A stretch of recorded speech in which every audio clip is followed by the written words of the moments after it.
سورۃ النور آیت نمبر 32۔ وَأَنْكِحُوا الْأَيَامَ مِنْكُمْ وَالصَّالِحِينَ مِنْ عِبَادِكُمْ وَإِمَائِكُمْ أَنْ يَكُونُوا فُقَرَاءَ يُغْنِيهِمُ اللَّهُ مِنْ فَضْلِهِ وَاللَّهُ وَاسِعٌ عَلِيمٌ، اور اپنے میں سے بے نکاح مردوں عورتوں کا نکاح کر دو، اور اپنے غلاموں اور اپنی لونڈیوں سے جو نیک ہیں ان کا بھی، اگر وہ محتاج ہوں گے تو اللہ انہیں اپنے فضل سے غنی کر دے گا، اور اللہ وسعت والا سب کچھ جاننے والا ہے۔ وَأَنْكِحُوا الْأَيَامَ مِنْكُمْ کی تفسیر دیکھتے ہیں۔ الایامہ کسے کہتے ہیں؟ وہ عورت جس کا خامند نہ ہو، کواری ہو یا بیوہ ہو یا مطلقہ ہو، اور وہ مرد جس کی بیوی نہ ہو، کوارا ہو یا طلاق شدہ ہو۔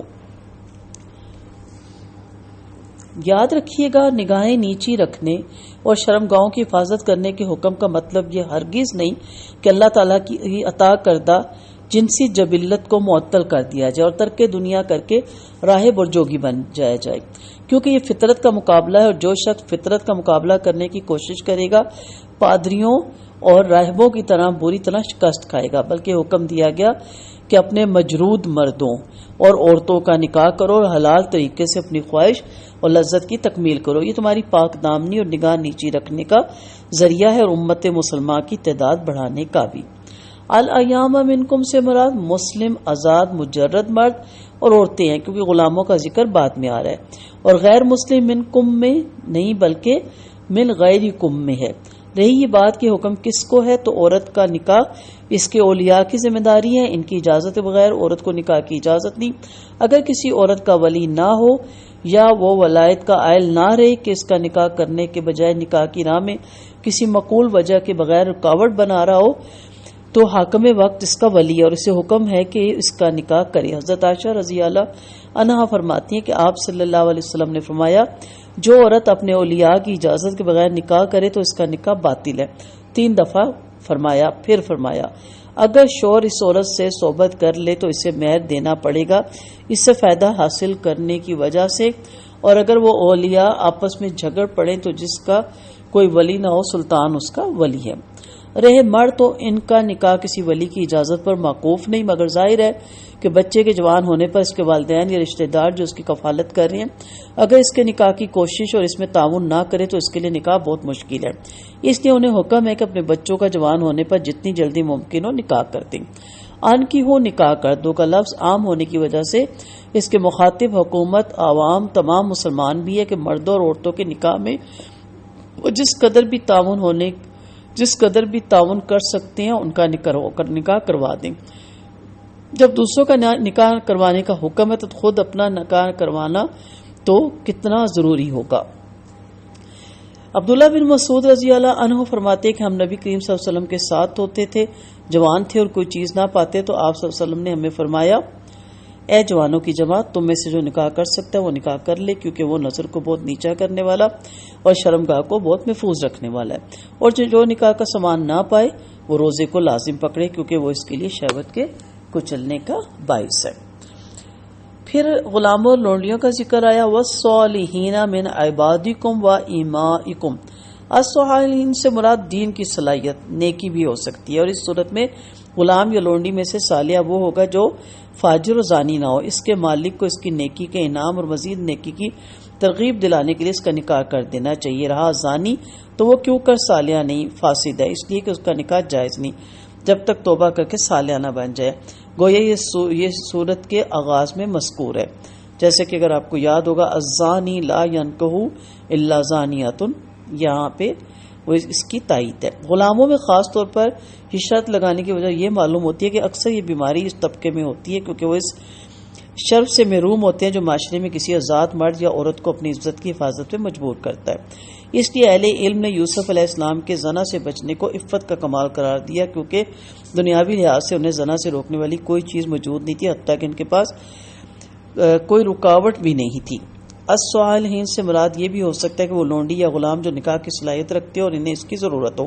اس کا تائید اس بات سے ہوتی ہے کہ اگر غلام یا لونڈی کو نکاح کی حاجت نہ ہو تو مالک کو اس کے نکاح کا حکم نہیں، اور الصالحین کے دونوں معنی مراد لیے جائیں تو کچھ بھی بعید نہیں۔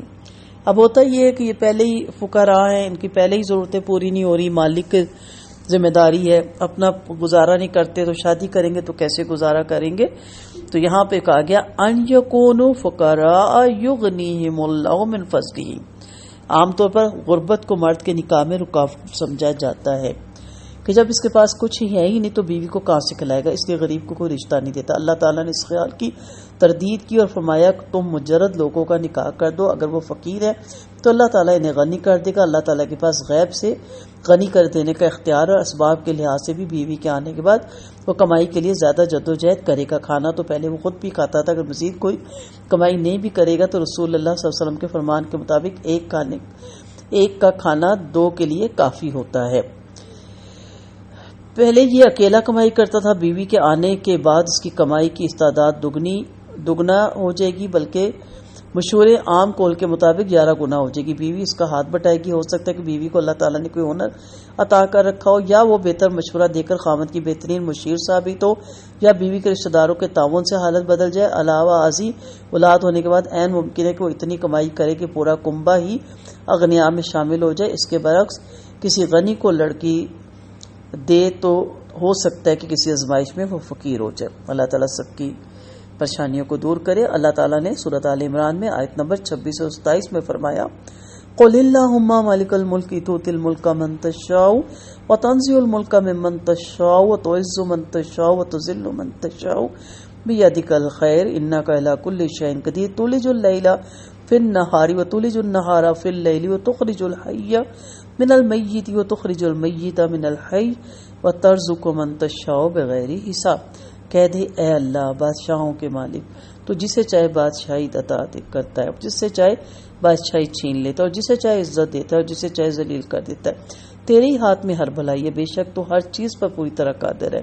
تو رات کو دن میں داخل کرتا ہے، تو دن کو رات میں داخل کرتا ہے، اور تو زندہ کو مردے سے نکالتا ہے، اور تو مردہ کو زندے سے نکالتا ہے، اور تو جسے چاہے کسی حساب کے بغیر رزق دیتا ہے. یہ سب کچھ عام مشاہدے میں آتا رہتا ہے. دولت دھوپ چھاؤں کی طرح آج یہاں ہے تو کل وہاں، بلکہ دولت کا معنی نہیں گھومنا. اس لیے نبی کریم صلی اللہ علیہ وسلم نے ایک صحابی کا نکاح بھی کر دیا تھا جس کے پاس ایک چادر کے سوا کچھ نہ تھا، حتیٰ کہ لوہے کی انگوٹھی بھی نہیں تھی.